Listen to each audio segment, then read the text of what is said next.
వినిపించాలి. జై తెలంగాణ, జై నిరుద్యోగి. ఇక్కడే కదా యూత్ డిక్లరేషన్ ప్రకటించింది, ఇక్కడే కదా సమాధానం రావాలి నాకు, ఇక్కడే కదా. మరి యూత్ అంతా ఇక్కడ ఉంది, నీ డిక్లరేషన్ ఎక్కడ పోయింది? నీ డిక్లరేషన్ ఎక్కడుంది? 2 లక్షల ఉద్యోగాలు ఎక్కడున్నాయి? రాహుల్ గాంధీ और एक बार चाय पियेंगे आओ जी. మనకు మాట ఇచ్చిన రాహుల్ గాంధీ ఈ రోజు సరూర్ నగర్కి రాగలరా? ఓపెన్ ఛాలెంజ్ విసిరినాము. ఈ సభ ఎవరు పెట్టినా మాకు అనవసరం, కానీ నిరుద్యోగులము హాజరైనామంటే రాహుల్ గాంధీ సరూర్ నగర్ లో యూత్ డిక్లరేషన్ పేరిట నిరుద్యోగుల్ని మోసం చేసిండా లేదా? ఎస్, ప్రియాంక గాంధీ గారు ఇదే మైక్ పట్టుకొని ఇదే స్టేడియంలో नौकरियां दे देंगे, 1 साल के अंदर दे देंगे, कहते 2 लाख के नौकरियां दे देंगे. किधर गए जी नौकरियां? किधर गए नौकरियां? ఇంకొక ఆయన ఉద్యోగాలు అడిగితే ఇండ్రిని తాగండి, మీరు సావండి, కానీ ఉద్యోగాలు పెంచవా బిడ్డ? ఎందుకు పెంచావు ఉద్యోగాలు? 2 లక్షల ఉద్యోగాలు నీ గల్లా బట్టి వసూలు చేసుకుంటాం. నేను కూడా నీ పాలమూరు బిడ్డనే. నువ్వు పాలమూరు చివర్లో ఉండి నువ్వు మాట్లాడితే నేను కూడా పాలమూరు బిడ్డనే. పాలమూరు అంటే మొత్తం నువ్వేనా? కొండారెడ్డిపల్లి ఒకటే అనుకుంటున్నావా ఏంది? ఉద్యోగాల జాతర అన్నారు కదరా, ఏడుంది ఉద్యోగాల జాతర? ఏడుంది? ఇక్కడ సరూర్ నగర్ లో ఉంది నిరుద్యోగ జాతర, ఇక్కడ ఉంది నిరుద్యోగ జాతర. ఎక్కడుంది ఉద్యోగాల జాతర? 3వ సారి కూడా కురుమూర్తి జాతర వచ్చిందిరా అయ్యా, 3వ సారి కూడా కురుమూర్తి జాతర అయిపోయా, ఉద్యోగాల జాతర అంట. నిరుద్యోగ భృతి అన్నారు. రెంట్లు కట్టలేక ఎవరన్నా గుళ్ళకు సాయిబాబా టెంపుల్కి ఎందుకు పోతారు? దిల్సుఖ్ నగర్లో దేవుడికి దండం పెట్టుకోనికే పోతారు. కానీ మా నిరుద్యోగులు అన్నదానం పెడుతురని అన్నదానం కోతున్నారు. అవునా కాదా? మధ్యాహ్న భోజనం తినడానికి సాయిబాబా టెంపుల్కి పోతున్నారు. అలాంటి దుస్థితిలో నిరుద్యోగులు ఈరోజు ఉన్నారు.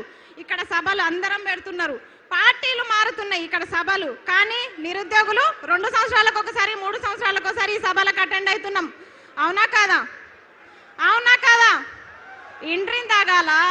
ఇండ్రిని డబ్బాలు దొరుకుతున్నాయా? ఫస్ట్ ఇండ్రిని డబ్బాలు దొరుకుతున్నాయా? రైతులకే దిక్కు లేదు. మమ్మల్ని ఎక్కడి నుంచి తెమ్మంటావు?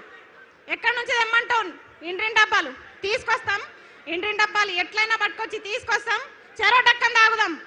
ఎందుకంటే నేను గెలిపించిన పాపానికి ఊరూరా తిరిగి అమ్మలక్కల కాళ్ళు మొక్కి గెలిపించిన పాపానికి ఫస్ట్ డక్కన్ రేవంత్ రెడ్డి తాగాలి.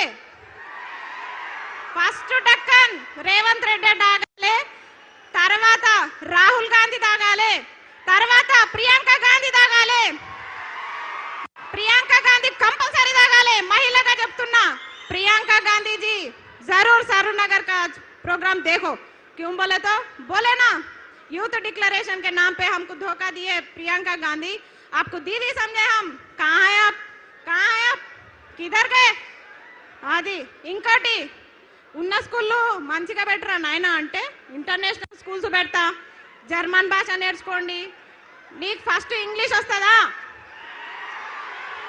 నువ్వు ఫస్ట్ ఇంగ్లీష్ నేర్చుకో, నువ్వు ఫస్ట్ మాతృభాషలు నేర్చుకో, హిందీ నేర్చుకో, ఇంగ్లీష్ నేర్చుకో, చక్కగా తెలుగు నేర్చుకో. వందే మాతరం కూడా అనలేని రేవంత్ రెడ్డి వందే మారతం అంటాడు, వందే మారతం అంట. నేను అడిగేది ఒక నిరుద్యోగ, ఇవన్నీ ఎందుకు చెప్తున్నా అంటే ఎక్కడ నిరుద్యోగ సభ జరిగినా గివే మాట్లాడతాడు.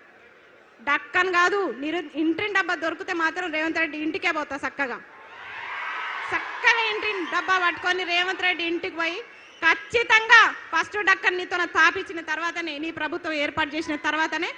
ఇంకొక ఆయన అంటాడు, చిక్కడపల్లి లైబ్రరీలోనే చెప్పినా, నేను చిక్కడపల్లి లైబ్రరీ సాక్షిగా చెప్పిన, అన్న ప్లీజ్ అన్న దయచేసి గురుకుల రీలింక్వెస్ట్మెంట్ ఇవ్వండి, మెగా డిఎస్ ఇవ్వండి ప్రకటించినట్టు, నేను టీచర్ అయి సపోర్ట్ చేయకుండా వెళ్ళిపోతా అని చెప్పిన.